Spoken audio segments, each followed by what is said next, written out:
എന്നെപ്പറ്റി നിലമ്പൂർ തെരഞ്ഞെടുപ്പുമായിട്ട് ജയരാജനുമായി എന്തോ സംഭാഷണം നടത്തിയ ഒരു വിഷയം ഇങ്ങനെ അതിൻ്റെ ഒരു വോയിസ് ഇങ്ങനെ നടക്കുന്നുണ്ട്.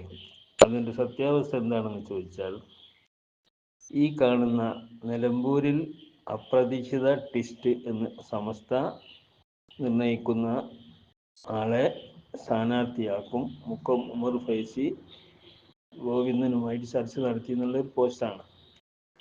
ഈ പോസ്റ്റിനെ കുറിച്ച് ചർച്ച ചെയ്തതാണ്. ഇത് കള്ള പോസ്റ്റാണ്, ഫേക്കാണെന്ന് എല്ലാവർക്കും അറിയാം. ആരോ ഉണ്ടാക്കിയതാണ്. എന്നെപ്പറ്റി ഇത്തരം സന്ദർഭങ്ങളിൽ, പ്രത്യേകിച്ച് തെരഞ്ഞെടുപ്പൊക്കെ വരുന്ന സമയത്ത് ഇങ്ങനെ പലതും ഇറങ്ങും. അത് ഒരുപാട് ഇറങ്ങിയതാണ് കഴിഞ്ഞ തെരഞ്ഞെടുപ്പിലൊക്കെ. അതുപോലെ ഈ തെരഞ്ഞെടുപ്പിലും ഇങ്ങനെ ഇറങ്ങും.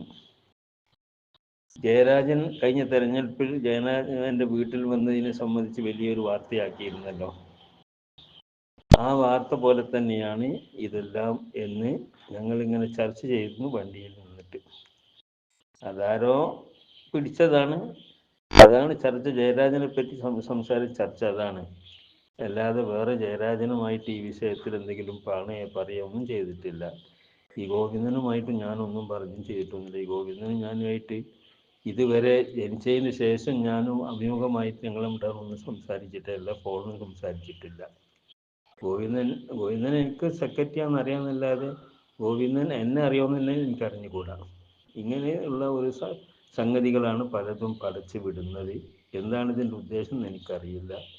ഉദ്ദേശം അവർക്ക് കുറച്ച് സുഖിക്കാൻ വേണ്ടി പറയുന്ന ചില സംഗതികളാണ് എന്ന് മനസ്സിലാക്കിയാൽ മതി. അല്ലാതെ ഇതുമായിട്ട് എനിക്കൊരു ബന്ധവുമില്ല. ഗോവിന്ദനോ അല്ലെങ്കിൽ ജയരാജനുമായിട്ടൊന്നും. നിലമ്പൂർ എന്ന് പറഞ്ഞാൽ എനിക്കുമായിട്ടൊരു ബന്ധമുള്ള ഒരു മണ്ഡലവുമല്ല. അതുകൊണ്ട് തന്നെ അത്തരം കാര്യങ്ങളിലൊന്നും ഞാൻ ഇടപെടാറില്ല. രാഷ്ട്രീയത്തിൽ ഞാൻ ഇടപെടാറില്ല, എല്ലാവർക്കും അറിയാം. എന്നെ രാഷ്ട്രീയക്കാരനാക്കി ചിത്രീകരിക്കുന്നത് ഈ പോസ്റ്റ് ഇടുന്ന ആൾക്കാരാണ്. ഞാൻ സഖാവാണെന്നൊക്കെ പറയുന്നത്. അല്ലാതെ എനിക്കതുമായിട്ടൊരു ബന്ധവുമില്ല എന്നെല്ലാവരെയും അറിയിക്കുകയാണ്. അസ്സലാമു അലൈക്കും.